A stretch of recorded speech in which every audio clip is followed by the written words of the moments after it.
how birth is this descent into the underworld, and you have to go through this major psychic and physical transformation in your body that can feel, I mean, birth itself is a traumatic event, right? And then it completely Right. reorganizes your entire cellular structure and your hormonal structure and, Hmm. your brain chemistry and all of these things. And going through those changes, it can be really exiling. So I find it really interesting that so many myths talk about mothers giving birth in exile, Hmm.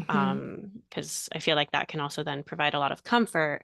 Because when you are feeling lonely, when you're feeling like everything in your life is kind of falling apart to fall back together, it's nice to have these really ancient stories of like, we aren't actually alone in this. Like, this is a pretty universal experience that we all have in our own unique personal ways, but that we share different threads of. And whether that is through literally becoming a mother and, giving birth and having a child, or whether you're birthing a book or birthing a painting or birthing a new career, whatever it is that you Right. are literally or figuratively birthing, exile can be a really common experience within that.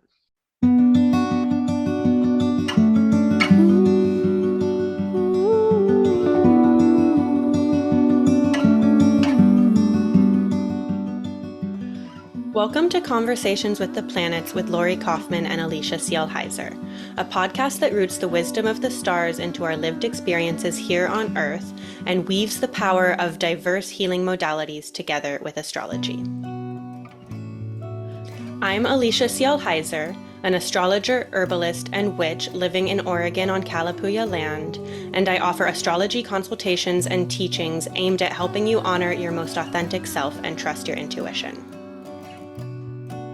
I'm Lori Kaufman, an astrologer, tarot reader, writer, and teacher. I co-lead the Asteroid Special Interest Research Group for NCGR, an astrology organization, and I offer all different sorts of readings, online and in person.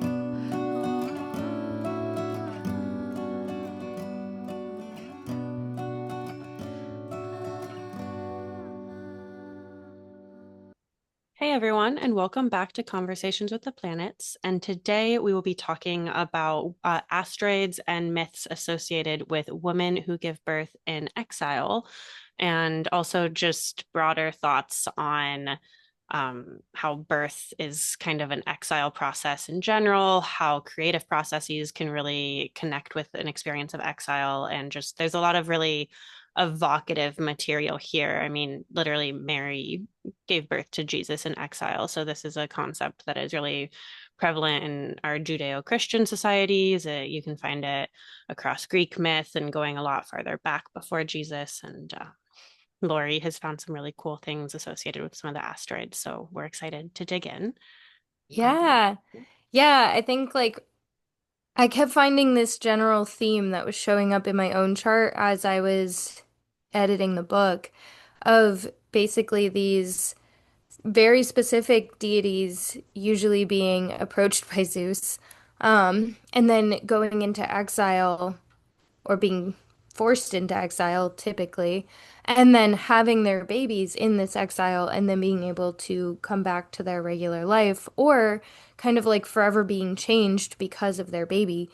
And today we're like really just talking about some of the Greek myths, but I I felt like every time I found that to be a theme, um, I had the asteroid prominent, and there just kept being weird synchronicities that kept showing up with that general theme. And I kept thinking about how this book process in general like felt that way for me. Um, it was weird because like I started the book in 2019 as like a document where I was writing notes for myself, but then in 2023 I decided to turn it into a book and I was spending a lot of time just like adding to it. And I would have fluctuations of like times where I went all in and times when I wouldn't. But it wasn't until like June 1st I like got back from Norwalk last year and just decided to like fully commit to it. And as I committed to finishing it full time, I felt like I needed to give it everything, like every ounce of free time I had, so that I could just get it out into the world. Like I wanted to like speed it up and birth it. And it felt like such a time of like exile for me. And just like I kept feeling really isolated almost. And this was the first and like only time in my life that I've really ever done that to that extreme. I'm not usually one that like isolates or does things like that. And so it was really interesting to keep seeing that theme show up in these women.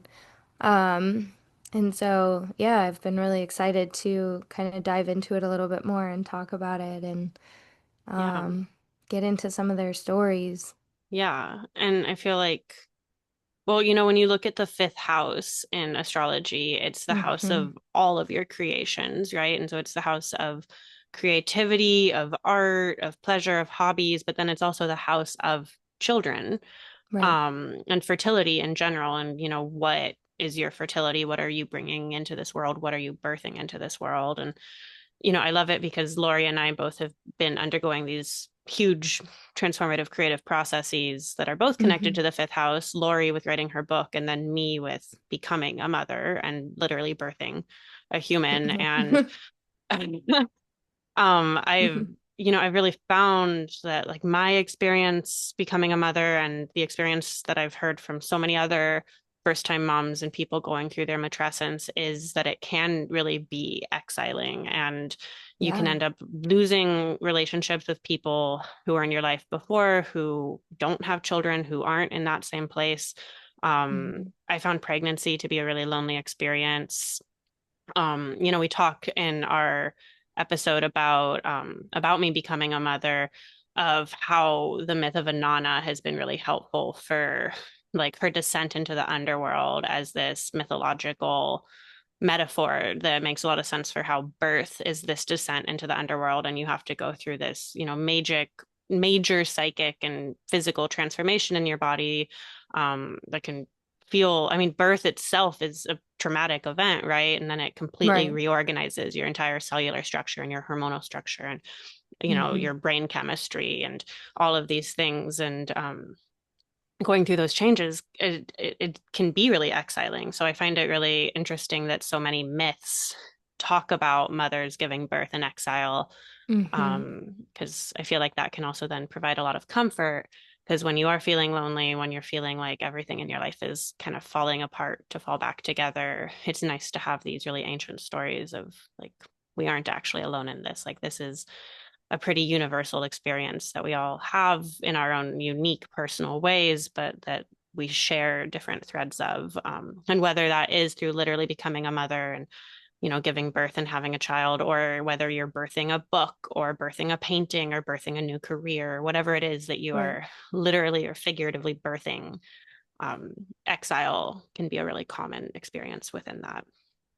Yeah, for sure. Yeah, and it's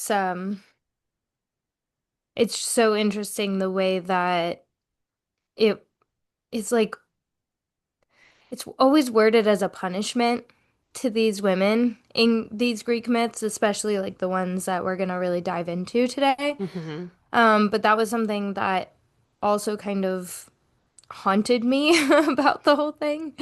Was really just that there was such an emphasis on like Zeus would come up and whatever, whatever Zeus does, whether you want to look at it as like an assault or taking whatever you wanted. And it's like there's so many examples of that story where Zeus comes in and then Hera sends them to exile, or Mm-hmm. Hera punishes them, or they run away, or like there's several different versions of like how they're like slightly different, but there's always like an aspect of shame when it was never their choice or their fault. And Mm-hmm. so I think that's really interesting to dive into a bit too. Because Yeah. it's almost like, yeah, sometimes I feel like even when you're birthing something creative, sometimes it doesn't feel like it's necessarily like your choice either. Like it's like it's Yeah. something you have to do. Well, and literal births, like your body takes over. Like, Right. hopefully, you're able to turn off your mind and your prefrontal cortex because that's going to inhibit birth from progressing. And you just kind of, you fully have to just surrender and submit to this very primal, very powerful body process that brings your baby out of you. And then, I think many other creative processes as well. It's this surrender and this submission and this lack of control, Right. where these like greater powers kind of take over and move through you to create something, you know, astounding, Yeah. right? When you're thinking of Right. making a human being, like, where did my baby come from? Right? Like, she Right. just, now she exists. Um, Right. so yeah, She's like a person. yeah, a whole lot, whole little tiny monkey. Whole person. And it's funny too, because a lot of these, like going back to this, a lot of these Greek myths, like these characters aren't very prominent who go into exile, but their babies are. Hmm. And so it is interesting how, like, the story of their children in a lot of these cases, like, end up becoming so much more well known than them. Hmm. Yeah. Well, should we dig in? Yeah. Um, so I want to start with Leto, who I have on my moon, and Alicia, you have her on your sun. Yeah. Yeah, and so Leto, her name actually means happy or joyful, which I think is kind of interesting. Mm. Um, and so then, yeah, she basically same story. Zeus comes in, chooses her. Hera comes after her with her wrath, but she was relentlessly like pursued, and because of Hera, she had chased her all over the world, and she just kept going from place to place, trying to find somewhere where she could give birth, and every single place had turned against her. And they had forbidden her to give birth anywhere under the sun. And so she had to find a place that was not under the sun. And so, after a long period of wandering around and suffering, she finally found an island, a floating island, where it was the only place that would accept her after everything else refused. And then she gave birth to Artemis and Apollo. Hmm. And I think there's something interesting in there too about like the idea of how many places she had to go before she found that safe space. Hmm. And how she was like chased out of so many different areas. And this idea of like, refuge and like you just have to keep pushing until you Hmm. find It's that. persistence. Exactly. Yeah, Yeah. like having to find your sense of like sanctuary and safety. Um and how like sometimes your trials are so unseen by others, and you just have to like battle in silence, Hmm. and you can't always seek help. Like you kind of just have to keep going until you figure it out yourself. Hmm. Um, but there's also such a metaphor about like being in those places of exile while you're creating. Like you need that sense of silence and you need that sense of like adversity to really understand that. And that was something that I reflected on a lot while writing this is like a weird number of these asteroids in this book like are prominent in my chart. Hmm. Like for some reason, like over half of them were conjunct my sun, moon, or angles. And I just kept thinking, like, this is statistically improbable that I have so many of these characters so prominent. And the ones I didn't have, I still kind of related to and found them by transit at certain points in my life or whatever. And Leto was one of those big breakthroughs for me when I kind of just realized like I needed to go through so much of what I went through so that I could write this Hmm. and like provide this resource because I had to like really dive into a lot of my old trauma to do this. Like I really had to deep dive into some crazy things that I've been through because I felt like, my little Cancer rising, I felt like I needed to like re-feel those feelings while I was writing these characters because I wanted whoever was reading it who would relate to it to feel the feelings that I was like pouring into it. Does that Hmm. make sense? Hmm. And Leto was kind of one of those like aha moments for me when I realized like she literally birthed the sun and the moon, Hmm. right? Which Like also I'm thinking like it's cute that she's conjunct your moon and my sun, I and know, then I she was birthed. thinking that too. Yeah. Yeah. Yeah, I think that's so cute. Uh-huh. Um, Um, yeah. Well, and also, part of that myth is that Artemis is born first, and then she Turns around and attends the helps. birth and it midwives the birth of her twin brother Apollo. And then Artemis is associated with midwives.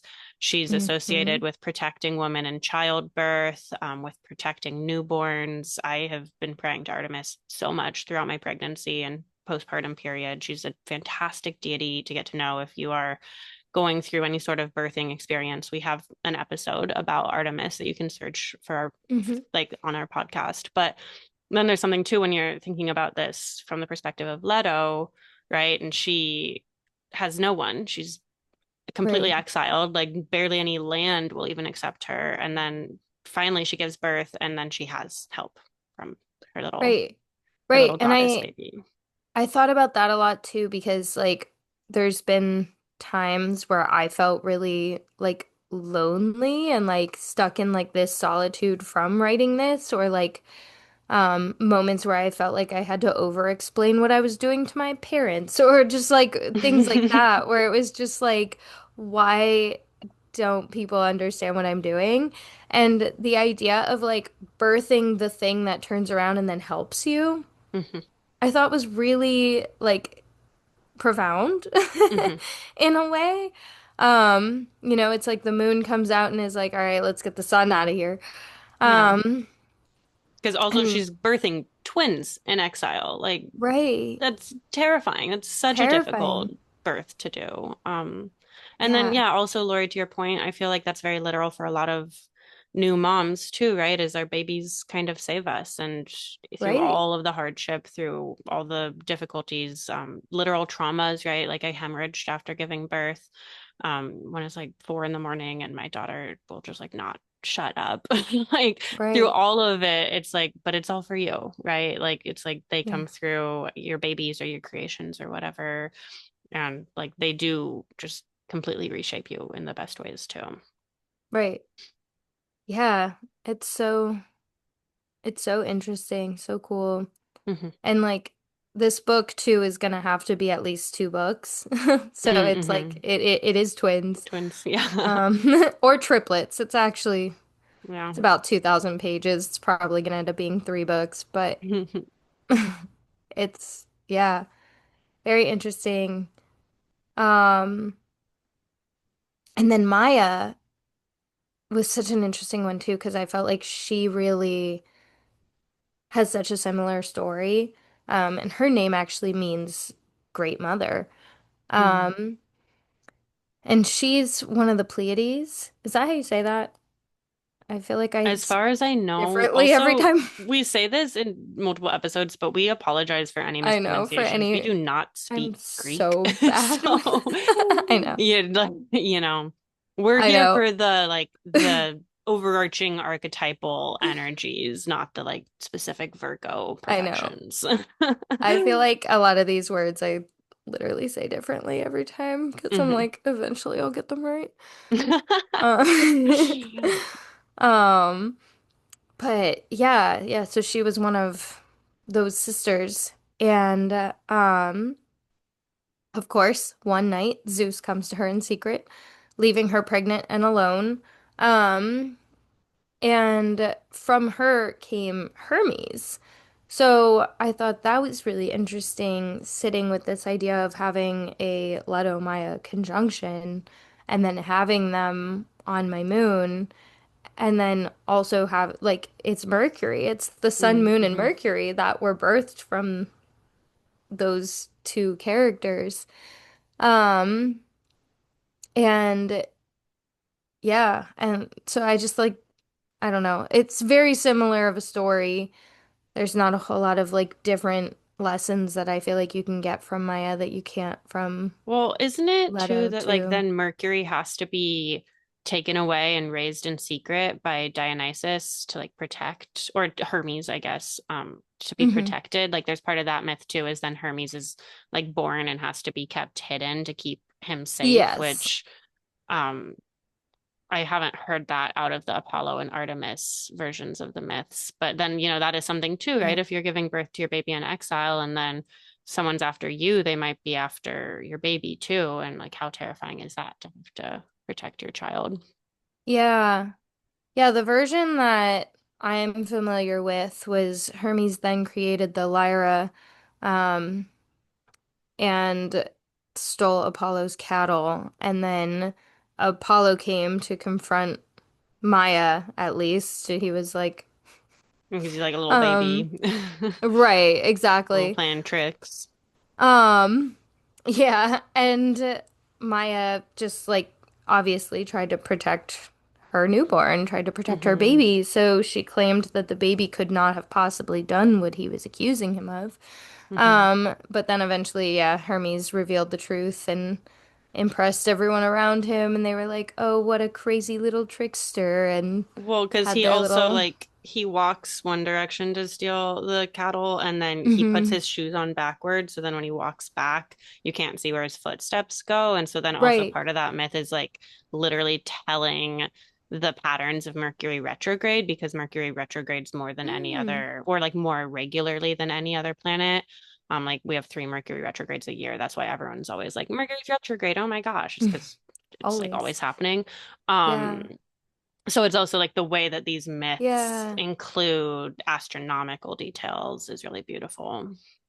Yeah. Yeah, I love how intentional that is. Yeah. Um, yeah, But I very do, but cool. I do believe there's a part of the myth where like Hermes has to be taken off to be raised and Yeah. protected by Dionysus. I So don't there's a think lot I've of heard that evocative, version. well, and Yeah. that's, where myth is, I there's know. I infinite was gonna myths. say, I'm sure it exists. Um, I don't think I know it. but there's a lot of evocative material there of like going into exile and then the dangers of exile and needing to protect what you birth, or who you birth when once, while you're in exile as well. Yeah. Yeah. And like, I felt like when I was really meditating on Maya, I just kept thinking about like stillness, like the idea of just like, you know, Zeus came for her in the same way, but like I don't remember a part of her story where Hera came after her. Um, Mm, she was like one of the few where it didn't feel like she had this crazy like Hera's wrath moment come from it. mm-hmm, Um, and so that was something that I found kind of interesting in that story. It's just like sounded like she was able to kind of just birth her baby and move on. mm-hmm, But she still had like that stillness. She still had the discomfort, but it wasn't like being totally chased away and like totally ostracized. It was just like go into a little bit of exile on her own terms, a little bit mm-hmm, more than the others.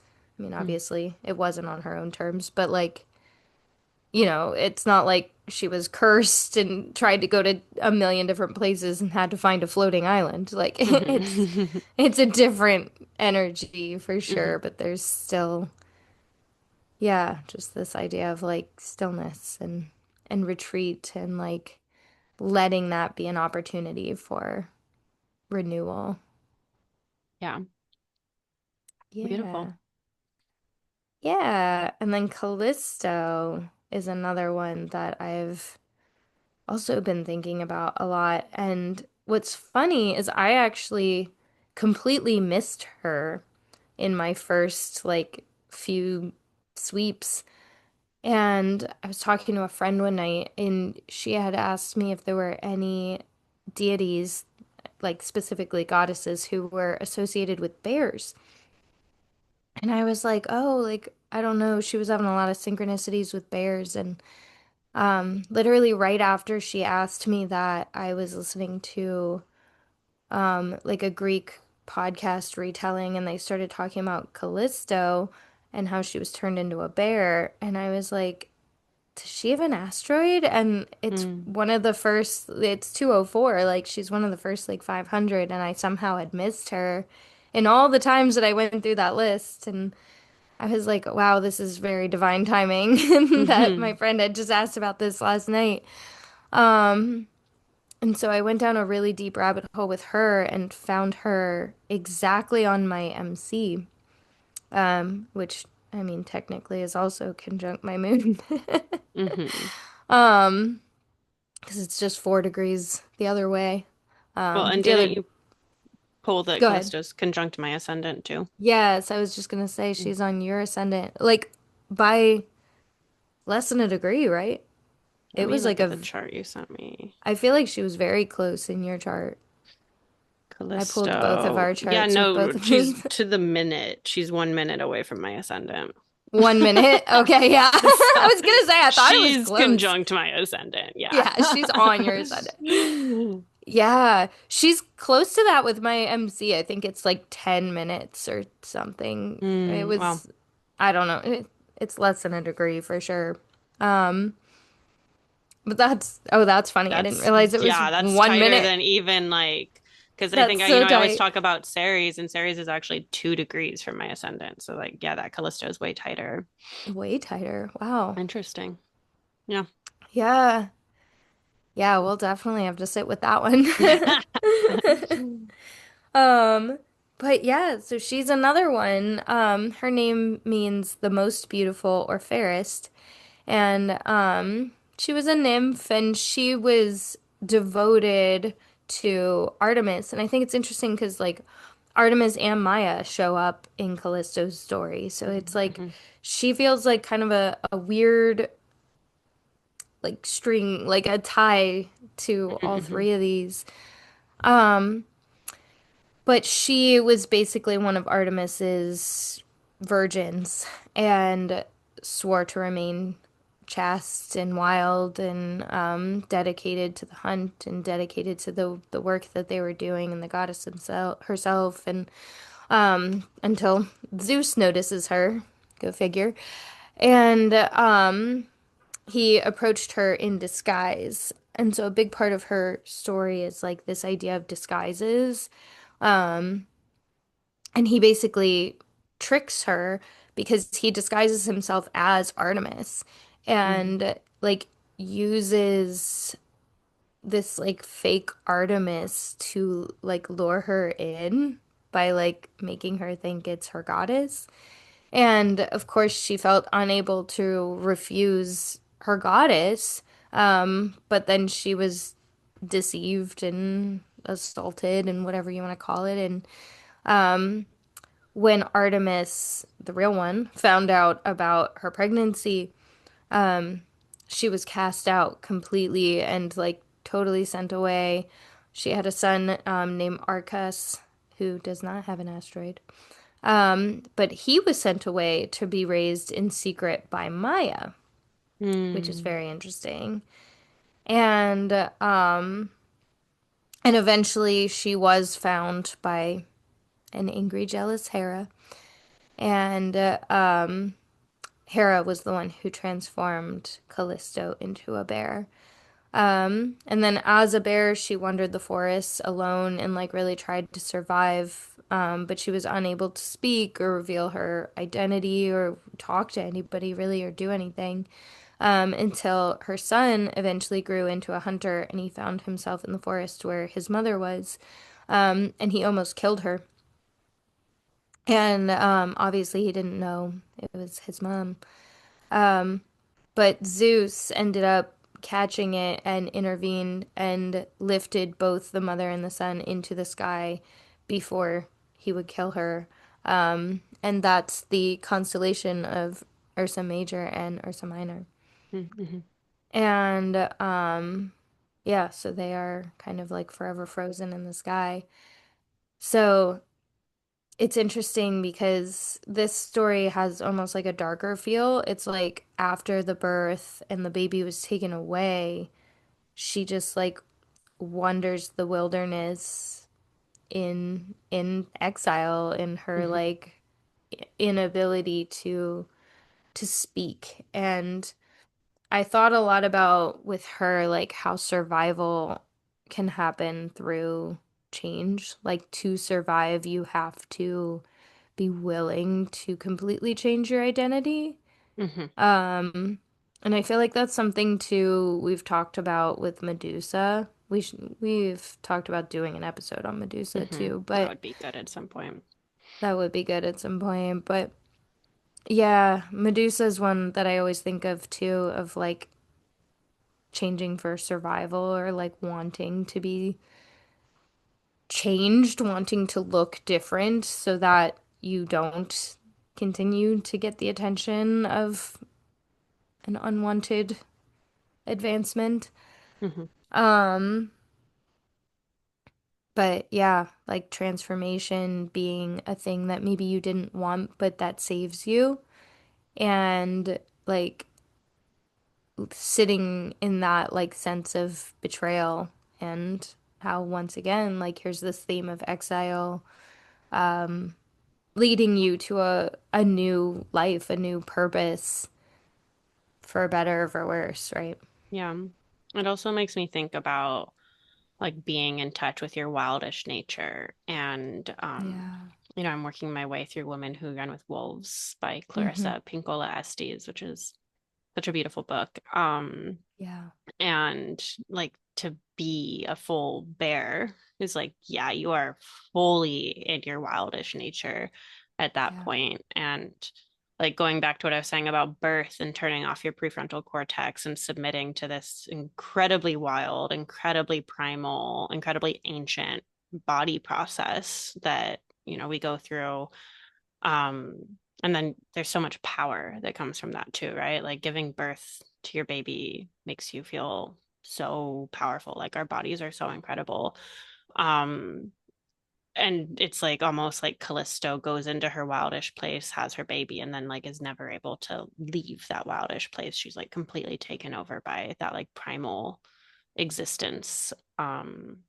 Yeah. So yeah, I feel like there's a lot of evocative material there.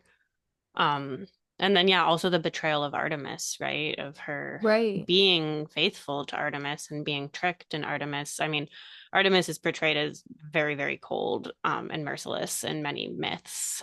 Yeah.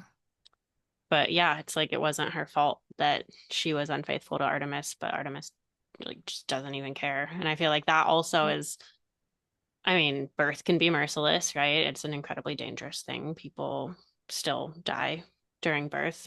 Being pregnant can be really merciless. There's a lot of loss that can Yeah. happen when you become a mother and when you're going through these experiences. And um, yeah, so it's almost like, like Clarissa Pinkola Estes talks a lot about the like life, death, life, mother goddess, and these creative processes, and how we do have to be able to submit to the death goddess as well, and to the loss and the darkness and the like all consuming nature of existence. Like it's not all life and pleasure Yeah. and like happy Venus feel good things. Like there's, I'm about to sow my seeds for my garden and I will have to thin some of them out, and like pluck out the cute little seedlings before they have a chance to grow. And there is a necessity of being in touch with like the creation, and creation necessitates destruction, necessitates creation.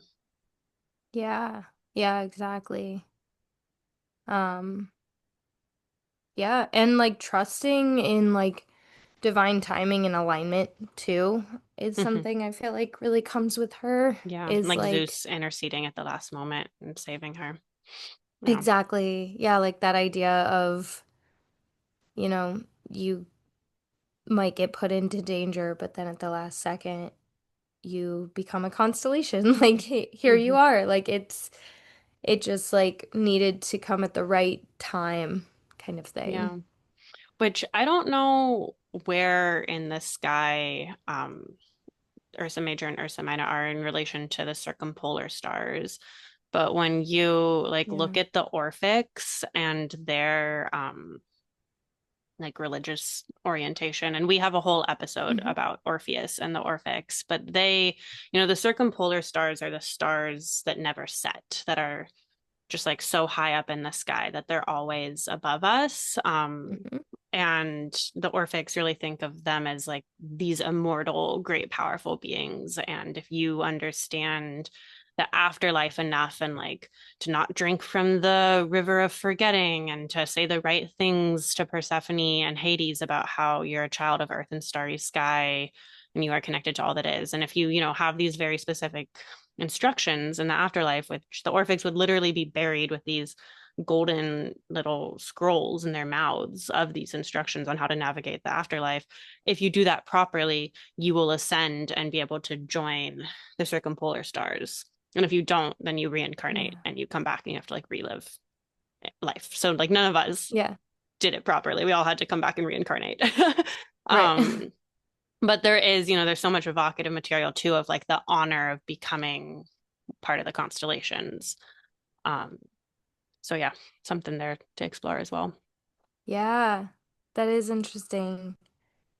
Um, yeah, there's such a interesting thread between all of these characters for sure. Hmm. Um, yeah, I also really wanted to talk about Danae. Yeah. She's a really interesting one too. So her father was a king and heard a prophecy that his grandson was going to kill him. So to prevent that from happening, he locked her away in a like bronze chamber beneath the earth. Or in a different version, it's like a stone tower, which feels very like Rapunzel. Hmm. Yeah. Um, yeah, so it's interesting like when you see that was something I found so fascinating is like as I was going through the different pantheons of myth, like seeing the threads of like, oh, that's Rapunzel or that's this Disney story or that's like Mm-hmm. this or like whatever, all these like stories that are still told today in some Hmm. capacity. But of course, none other than Zeus enters the room. Hmm. And he finds basically a way to enter in the form of rain, and they conceive Perseus. Mm. And then, of course, when her father discovers the child, he sent both of them adrift at sea in a wooden chest. And so then the waves carry them safely to the island, to an island where they were taken in by another king, and she basically endured more unwanted advances, but like from that king, and she ultimately survived, and her son did defend her and fulfilled the prophecy by accidentally killing his father later on. And so, yeah, it's interesting that there's we literally were talking about this at Passover about how there's so many stories in myth of like an infant being adrift at sea because that's like the Yeah. story of Moses too and like Hmm. yeah, I feel like that's something you see a lot too is just like you would never see somebody just like put a baby in a basket and send them down the river like that's Yeah. Yeah. why is that in so many stories? Yeah. I'm even thinking of like Beyonce's like Lion King visual album, and she like has this whole like part of it where she does the Moses, like puts her baby in a basket off at Mm, sea, and I'm just like, yeah, there is a lot there of like why is this a thing? right. What is this? But it's evocative. Yeah. Yeah. And so that one kind of brings in a little bit more of an idea of like prophecy or like a theme, Hmm. not an idea, but yeah, I mean, once again, it's like such a similar story of this like birth in exile and then showing this idea of like a creation that ends up fulfilling some sort of prophecy or fulfilling something bigger, and how like a prophecy can't be avoided. What's meant to be is going to be Hmm. no matter what you try to do. Hmm. The fatedness Um, of it.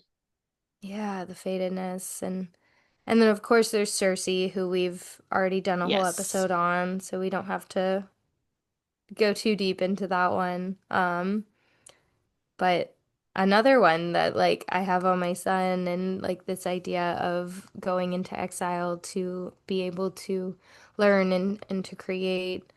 Um, and Aegina, she's another one who was a nymph and caught the attention of Zeus, and he abducted her. And um,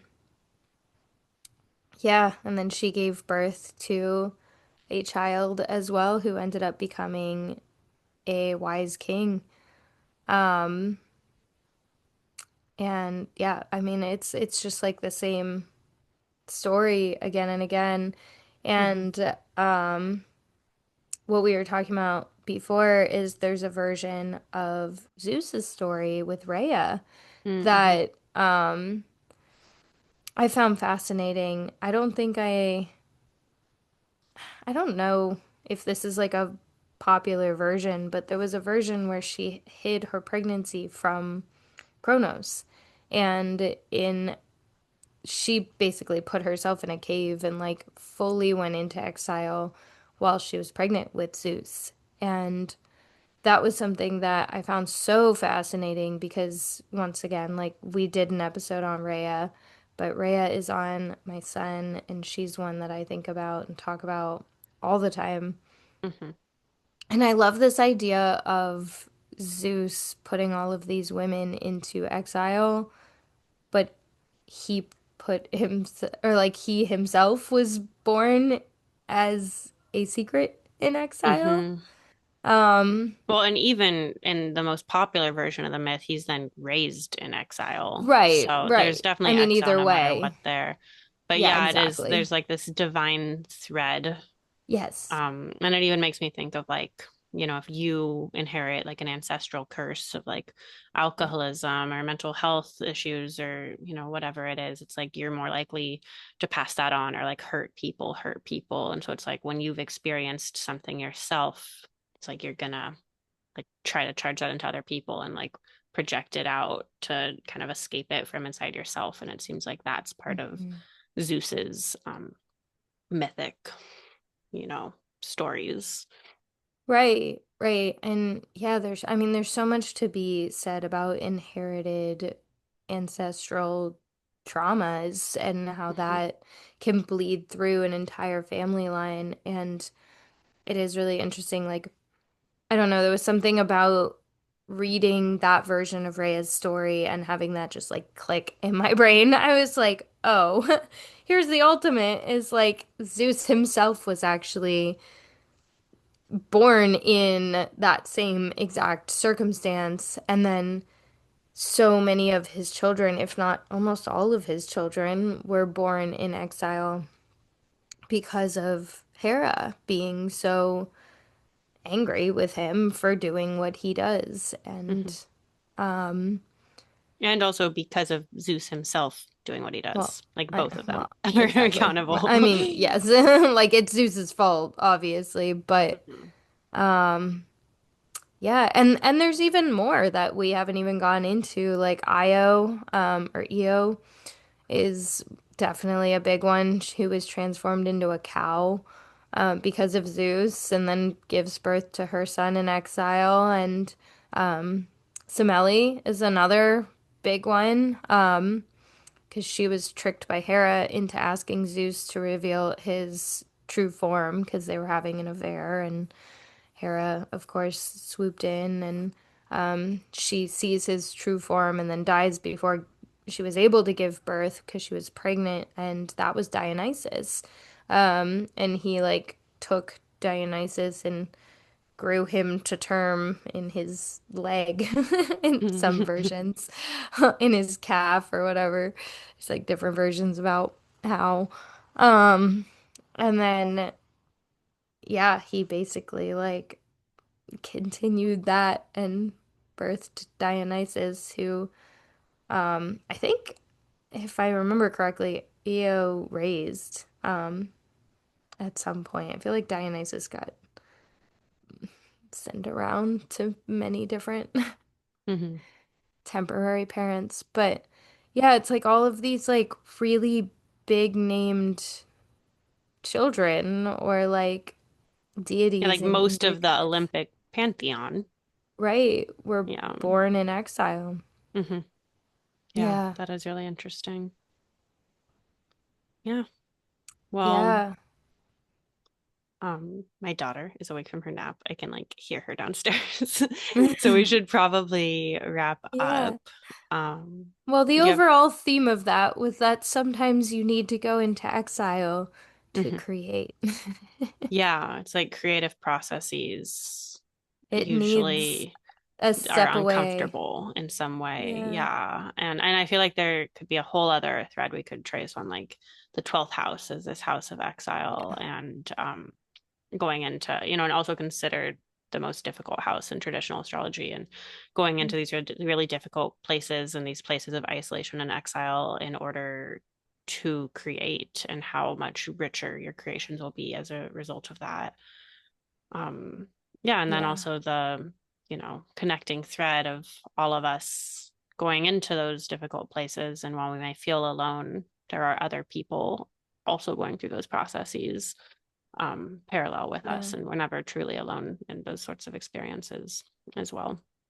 Right. And sometimes yeah, you need to be alone to learn from it and to sit Hmm. in it. And um I really think you can't fully grow and become who you're needing to become without these type of experiences Yeah, sometimes. you need like And psychic storms to kick up dust for things to change. Things tend to yeah, not change when things are really, there's a reason Taurus is so fixed. It's like this, right. Garden of Eden, leisurely, pleasurable place. And like that's not where change happens, unless Uranus is there, as it has been. But Right, right. um, Yes. But yeah, well, yeah, it's oh, go ahead. and like literally like birth is so painful. Like I had an unmedicated birth and it was the worst pain I've ever been in. It was terrifying and it just ripped me open literally and this new life comes through, right? And so that being like an evocative metaphor for anything that you're birthing, like I mean, I actually do know people who've had really lovely epidurals and just kind of like floated while their babies came out of them. So modern medicine is miraculous, but in the broad scheme of most people's birth experiences, like you do kind of need to be, even with an epidural you can be torn open, right? So sometimes Yeah. you do need to just kind of let yourself be torn open for something to be created and come through you. Yeah. And I think more often than not too, like even with the creative processes, there's something about like allowing that Mhm. to Like take submitting space and to this to bigger yeah, power working through you. right. And like yeah, if I'm gonna be in exile, then I might as well make the most of it. I might as well birth Hmm. something. I might as well create and to pour into something that is going to give back. Hmm. Well, yeah, and then that even makes me think of Frida Kahlo, who's like our 12th Hmm. house queen. She has such a strong 12th house, and she had Yeah. extremely difficult experiences in her life that put her in this place of exile. And then she painted and made such incredible art as a result of that. So, yeah, Right. Right. it'd be interesting to see where some of these asteroids are in her chart. Yeah, I'd be really interested in that. And I mean, yeah, when you get pushed into these exiles, like you have to do something. Hmm. Yeah. Okay. Well, thanks for listening, everyone. If any of these asteroids or stories or myths resonated with you, please like comment or reach out to us. We love hearing from folks, and we'll be back with some more episodes soon.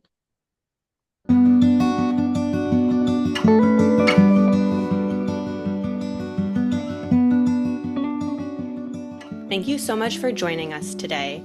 If you have any personal stories to share or thoughts and reflections about what we discussed in this episode, please comment down below or reach out to us on Instagram. And please come follow us on Instagram at ConversationsWPlanets, where we share forecasts and updates about the astrological movements happening in the sky, as well as updates about our episodes. The link to our Instagram is in the show notes down below.